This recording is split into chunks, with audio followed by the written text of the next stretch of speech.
الجديد في مصر، وهو الدكتور نجيب محفوظ الذي أشرف على ولادته. ونجيب محفوظ اسمه مركب، إما والده فهو عبد العزيز إبراهيم، ونجيب محفوظ أصغر أبناء أسرته، وله من الإخوة والأخوات 6 توفاهم الله جميعا. نشأ في عائلة متدينة محافظة، وكان أبوه وطنيا متحمسا لزعماء المصريين الوطنيين، إما أمه فكثيرا ما صاحبته في طفولته إلى متحف الآثار المصرية. كان نجيب محفوظ شديد التعلق بالسينما في مرحلة مبكرة جدا من طفولته، وكان هو في الخامسة من عمره يتردد على سينما الكلوب المصري في شارع خان جعفر بين بيت القاضي والحسين، وشاهد أفلام رعاة البقر وشارلي شابلن، كما كان في شبابه لاعب كرة قدم ممتاز.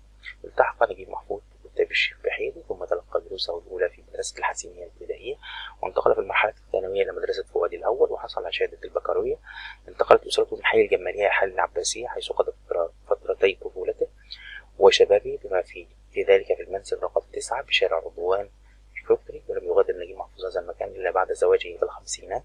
وقد بدأت قراءات نجيب محفوظ بمطالعة الروايات البوليسية مثل سينكلير وجونسون وميلتون توب وغيرها من الروايات التي كان يترجمها حافظ نجيب بتصرف، ولم تكن في أيامه كتبا خاصة بالأطفال.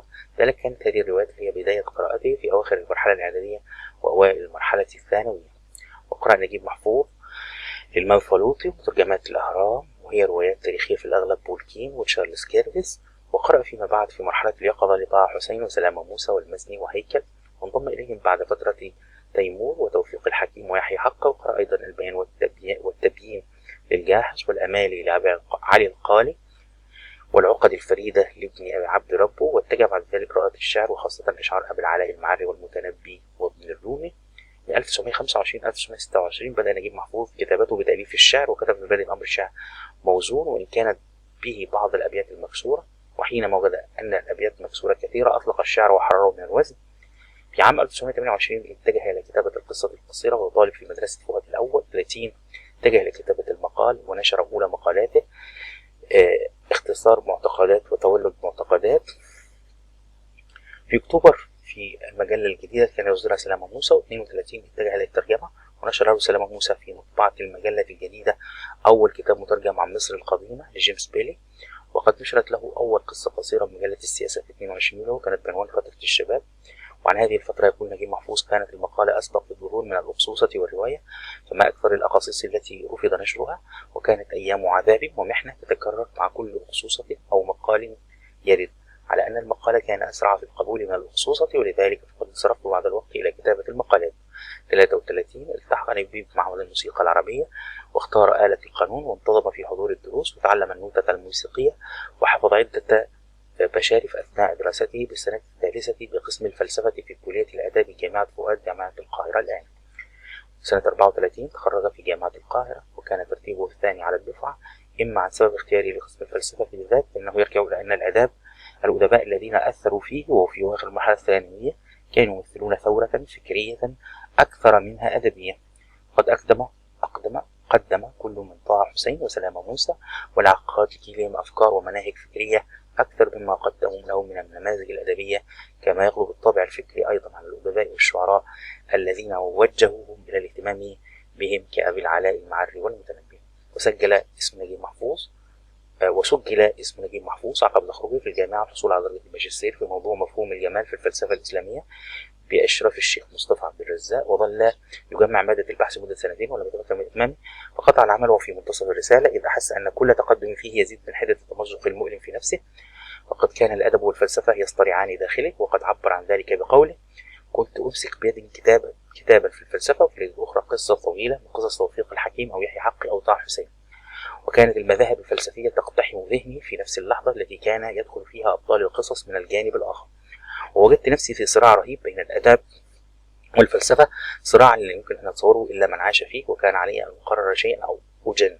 ومرة واحدة قامت في ذهني مظاهرة من أبطال أهل الكهف الذين صورهم توفيق الحكيم، والبسطجي الذي رسمه يحيى حقي، والفلاح الصغير الذي لا يعرف الدنيا أبعد من حدود عيدان الغاب المتصبة على حافة الترعة في رواية الأيام لطه حسين. وأشخاص كثيرة من أبطال قصص محمود تيمور كلهم كانوا يسيرون في مظاهرة واحدة. قررت أن أهجر الفلسفة وأن أسير معهم. 36 اتسعت مطالعات نجيب محفوظ في الآداب الأوروبية الحديثة كأدب إنساني واحد، فقرأ الأدب الحديث الواقعي والطبيعي والقصص التحليلية والمغامرات الأدبية الحديثة كالتعبيرات عند كافكا، والواقعية النفسية عند جويس، وإلغاء الزمن في الزمن عند بروست.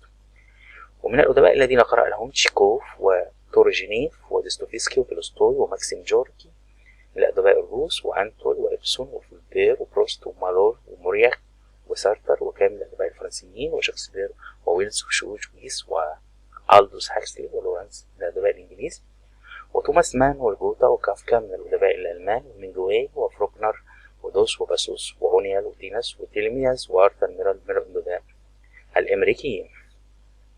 عين نجيب محفوظ موظفا بإدارة جامعة فؤاد الأول. نشرت له أول مجموعة قصية بعنوان حمس الجنود سنة 38. نشرت أول رواية وهي عبث الأقدار، ويذكر كاتبنا أنه كتب قبلها 3 روايات، فنصحه سلامة موسى بأن يمزقها فاستجاب له عندما كتب روايته الرابعة وكانت بعنوان حكمة خوفه. نشرها سلامة موسى بعدما طلب تغيير عنوانها إلى عبث الأقدار. وكان نجيب في روايته ال3 الأولى يصدر عن تأثره العميق بالسير والأعمال التاريخية، وتأثر بالمرحلة الفرعونية في الثقافة المصرية من خلال عبث الأقدار وكفاح طيبة وردوبيس. وعين في نفس العام سكرتير برلمان لوزير الأوقاف حتى عام 1950. 43 نال جائزة قوت القلوب الدمردشية عن رواية رادوبيس، و44 نال جائزة من وزارة المعارف عن رواية كفاح طيبة، 46 نال جائزة من مجمع اللغة العربية عن رواية خان الخليلي. من 52 ل 57 توقف نجيب محفوظ عن الكتابة، حيث رأى المجتمع القديم الذي ينقضه يزول، ثم عاد إلى كتابة الرواية فكتب أولاد حارتنا مسلسلة في الأهرام، وقد أثارت سخط وغضب الشيخ الأزهر وقتها، غير أن محمد حسنين هيكل أصر على استكمالها رغم اعتراض الأزهر. ولكن نجيب محفوظ لم يفر نشرها في مصر بعد ذلك احتراما للأزهر وتبجيلا للشيوخ. 53 عين رقيبا عن الأفلام بمصلحة الفنون. والجدير بالذكر أن أعمال نجيب محفوظ لم تجد استجابة ولا رواج إلا قبل صدور رواية الشهيرة زقاق المدق في الكتاب الذهبي عام 1953. وقد ظل نجيب محفوظ أكثر من 15 عاما يكتب وينشر مدفوعا بتلك الحالة النفسية التي وصفها بأنها أقرب إلى عناد الثيران، فلا يشغله التفات النقد أو تجاهله بقدر ما يشغله التعبير عن قضايا مجتمعي وتطوير فنه. في الوقت نفسه بدأ من قبول تمزيق 3 روايات وكتابة أخرى لأن سلامة موسى نصحه بذلك. 54 وهي مدير الرقابة الفنية، وتزوج في العام نفسه السيدة عطية الله وله منها أم كلثوم وفاطمة. 57 على جائزة الدولة في الأدب وقدرها 1000 جنيه عن رواية قصر الشوق. 60 عين رئيسا لمجلس إدارة مؤسسة السينما مستشار فنيا لها. 62 منح وسام الاستحقاق الطبقة الأولى، وقد رشحه العقاد في العام نفسه لينال جائزة نوبل حين حصل عليها جون شيتنبيك، حيث قال: الآن يحق لنا أن نقول إذا كانت المسألة مسألة بحث بعد مجهود، فلماذا يقف هذا البحث دون البلاد العربية من العالمين؟ فلا تهتدي اللجنة ولا تريد أن تهتدي إلى واحد منهم، وهم على هذه الطبقة غير قليلين. أنني أذكر منهم 4 من كتاب القصص والمسرحيات، وهي مجال شتاينبيك الفائز بجائزة نوبل في هذا العام، يفضلونه بعض المزايا ولا يقصرون عنه في واحدة من مزايا، وهم توفيق الحكيم ومحمود تيمور ونجيب محفوظ وميخائيل نعيم. ونجيب محفوظ يضارعه وقد يفوقه في تصويت شخصياته من أولاد البلد والسذج والبدائيين العصريين.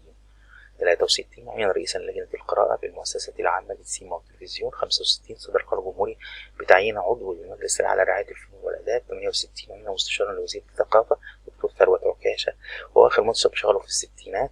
70 حصل على جائزة الدولة التقديرية. 71 أحيل المعاش وانضم لهيئة تحرير الأهرام. 72 نال وسام الجمهورية من الدرجة الأولى. 85 منحته رابطة الضم الفرنسية العربية جائزته عن الثلاثية. 88 حصل على جائزة نوبل للآداب، وكان مرشحا معه لهذه الجائزة 3 من أعلام الأدب: ألبرتو مورفيا وجراهام جرين وميخائيل نعيم من لبنان. 7 نوفمبر نفسه منحه الرئيس حسني مبارك قلادة النيل العظمى ويرفع وسام في الجمهورية. 89 منحته جمعية القاهرة درجة الدكتوراه الفخرية في الأدب. إنك في قلبي وليس هناك من يعرفك وله فراغ من صلاتي، نظر نجوى جاسما فعصبه. هذه كلمات كتبها بيده يقدم بها لهذه القصة.